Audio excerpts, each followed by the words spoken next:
The news is brought to you by the National Bank of the Virgin Islands, Cyril B. Romney Tertola Pier Park, NV Salon, Nail Spa and Barbershop, Tisley Cross Deliciously Smooth Cider, and Digicel, simply more speed, reliability and entertainment.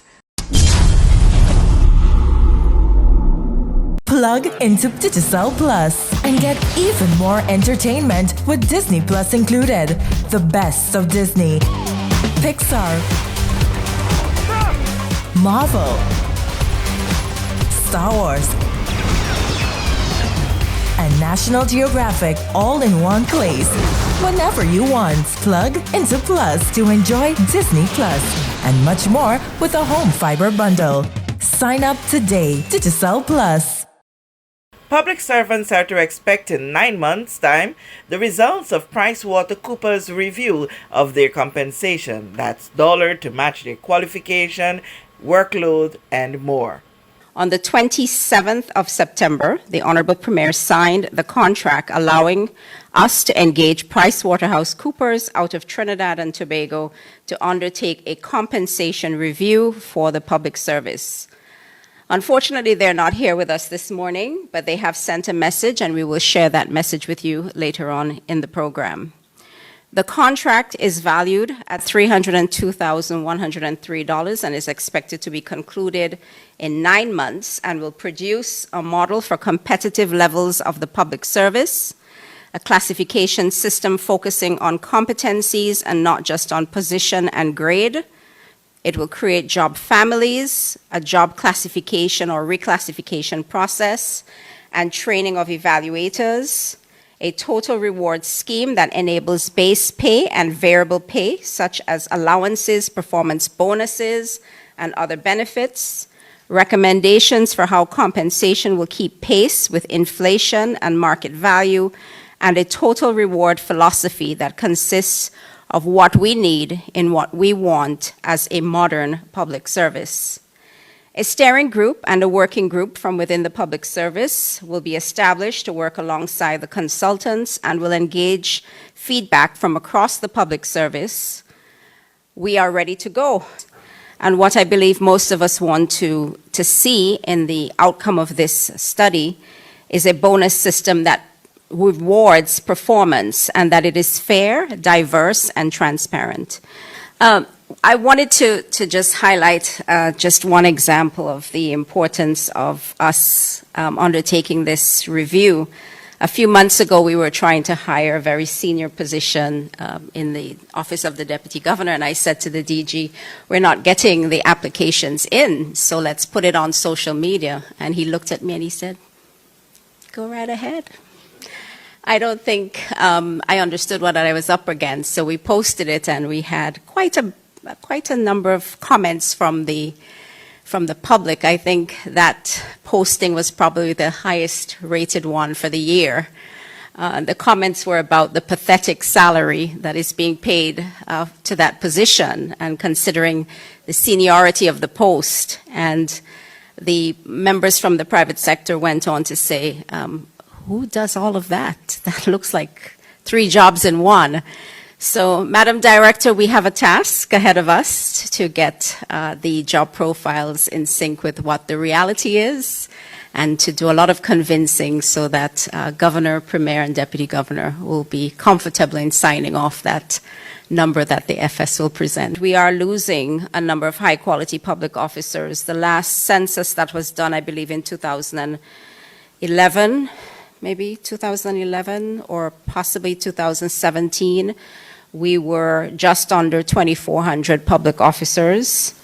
And at that time, it was noted, actually last year, it was noted in Standing Finance that we have 300 public officers who are at the stage where they can retire, and another 300 who are just at that 20-year mark. So we have a possibility of having an exit of 600 plus public officers in the next few years. So this is quite a serious situation for us to consider, and we must have ways of continuing to build capacity and ensuring that we are maintaining the level of quality of public officers as we move forward.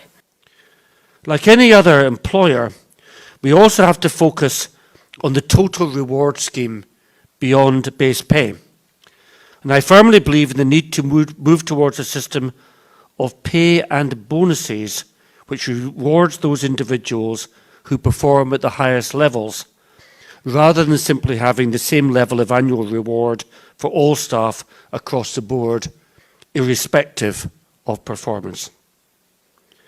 And we also need a fair and transparent system, ensuring that we always remain an equal opportunity public service, valuing staff in their varying diversities. Now, getting this compensation review underway has indeed been quite a long time coming. I'm happy for a focus on performance-based management, and we must ensure that public officers provide value for the compensation they receive. Department heads, senior managers, permanent secretaries, and others must ensure that those they supervise deliver consistently and effectively. And we must reward them in other ways besides salary to lift morale and create a culture of excellence for the public.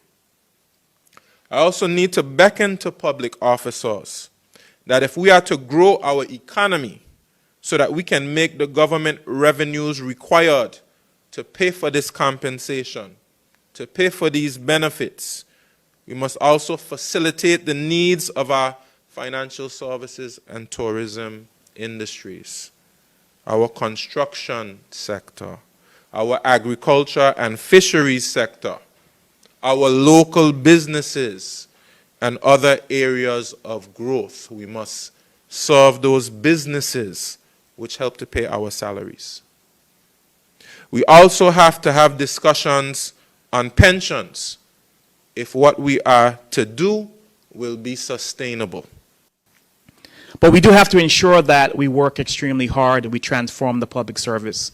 And if the results of this compensation review equates to better salary, greater salaries, it will come with greater demands for public officers. The demands we've already started to do with our own transformation program. So while we can celebrate this project, we still have more work to do. We have to make sure that we transform our public service to ensure our clients are receiving the level of service that they desire. And while we have great and amazing pockets of workers, we have to ensure that's consistent throughout the balance of the public service. The Public Servant Compensation Review was launched on October 10, 2022. For this JTV News Update, Kathy Richards. We know that where you choose to bank matters, and it is your vote on what your funds do in strengthening our community.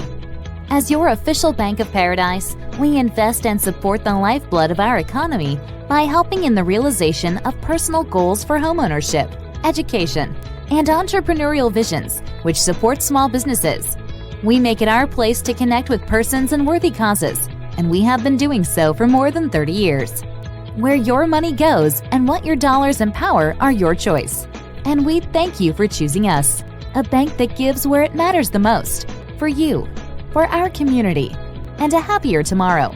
The National Bank of the Virgin Islands.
Freeze. Choose your mix, choose your flavor.